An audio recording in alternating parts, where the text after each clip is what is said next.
회사 들어간 지 얼마 안 됐는데 사촌 오빠가 적금에 가입하라고 해서 변액 유니버셜 보험에 가입했습니다. 3만원을 냈는데 400만원 돌려받았어요. 이 상품 적금이라고 2년만 부으면 원금이라고 했는데 처음에 사업비 얘기를 했다면 절대 가입 안 했을 겁니다. 아직도 생각나면 정말 화가 납니다. 이 말은 보험 설계사와 관련된 영상에 달린 댓글입니다. 이 댓글에 달린 또 다른 댓글을 보면 우리 사촌 오빠인 줄 알았다. 나도 친척에게 당했다. 이런 말들이 정말 많습니다.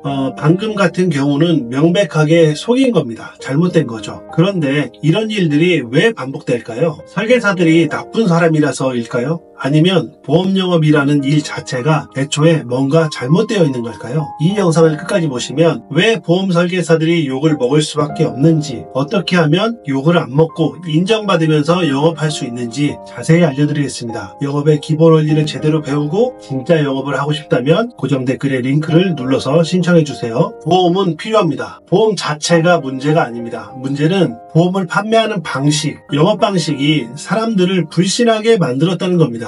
보험 설계사가 욕을 먹는 진짜 이유는 사람들이 보험을 싫어해서가 아니라 설명하고 제안하는 방식이 잘못됐기 때문입니다. 보험뿐만 아니라 대부분의 세일즈 과정에서 고객은 처음부터 구매할 준비가 되어 있지 않습니다. 처음에는 관심이 크지 않은 상태에서 필요성을 느끼고 점점 니즈가 커지면서 구매를 결정하는 것이 자연스러운 흐름입니다. 하지만 보험 설계사들은 이 과정을 무시하고 보험은 무조건 필요한 거다라고 단정을 지은 채 고객에게 일방적으로 설명을 시작합니다. 심지어 사업비, 해약환급금 같은 고객에게 불리할 수 있는 정보는 애써 감추거나 아예 말하지 않기도 하죠. 고객은 스스로 선택했다고 생각하기보다 약간 속았다는 느낌, 강요당했다는 느낌을 받을 수 있습니다. 이게 바로 신뢰가 무너지고 보험 설계사에 대한 불신이 반복되는 핵심 이유입니다. 원래 영업의 본질은 고객의 필요를 발견하고 그 필요를 해결할 수 있는 방법을 제안하고 설득하는 과정입니다. 하지만 보험 영업은 계약이 성사되는 순간 설계사에게 큰 수당이 발생하는 구조이고 계약이 유지되지 않으면 고객이 손해를 보게 되는 구조입니다. 즉 설계사의 이익과 고객의 손해가 서로 맞물려 있는 구조라는 겁니다. 이런 구조에서는 단기적인 계약 성사에만 집중하게 되고 고객에게 불리한 정보는 숨기거나 과장되게 설명하는 도덕적 해이가 발생할 수 있습니다. 이런 구조적인 문제는 현장에서는 실제로 다양한 방식으로 나타납니다. 먼저 개인 영업의 경우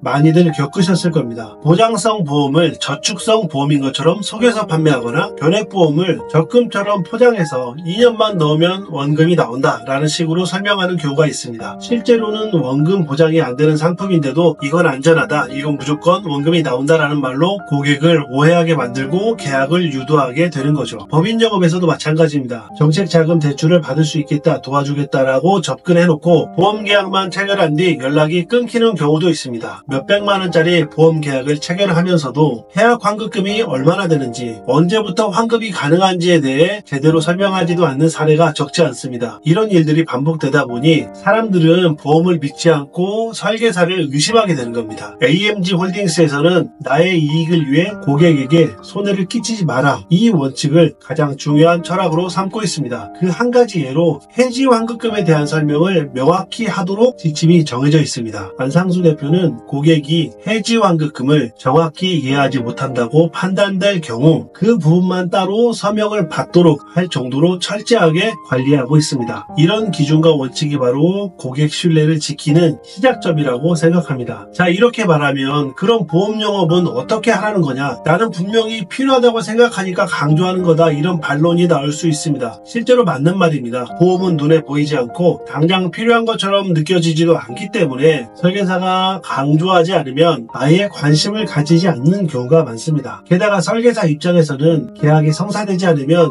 수입이 안 나오는 구조이기 때문에 단기 실적에 몰릴 수밖에 없는 현실적인 압박도 있습니다. 그렇다면 어떻게 해야 할까요? 개인 영업을 하시는 분들이라면 손해보험 위주로 영업을 해야 한다고 생각합니다. 이게 고객에게도 설계사에게도 가장 안전한 출발입니다. 예를 들어 자동차 보험은 의무보험이라 누구나 가입해야 하고 태아보험, 실비보험, 운전자 보험 등은 대부분 사람들이 필수 보험이다라고 인식하고 있는 상품입니다. 이런 상품들은 고객의 실생활과 밀접하게 연관되어 있기 때문에 굳이 설계사가 과장되게 설명하지 않아도 고객 스스로 필요성을 느낄 수 있는 보험 상품들입니다. 한마디로 억지로 팔지 않아도 되는 상품부터 시작해야, 강요하지 않아도 되는 상품부터 시작해야 신뢰를 쌓고 관계를 오래 이어나갈 수 있습니다. 반대로 법인 영업하시는 분들은 컨설팅과 상품 이전에 영업의 원리부터 제대로 배워야 합니다. 아무리 세무 공부를 많이 하고 클로징 멘트를 외우고 자료를 잘 만들어도 소용없습니다. 1차 미팅, 1차 상담에서 고객의 니즈를 정확히 분석하고 그 니즈에 맞는 방향으로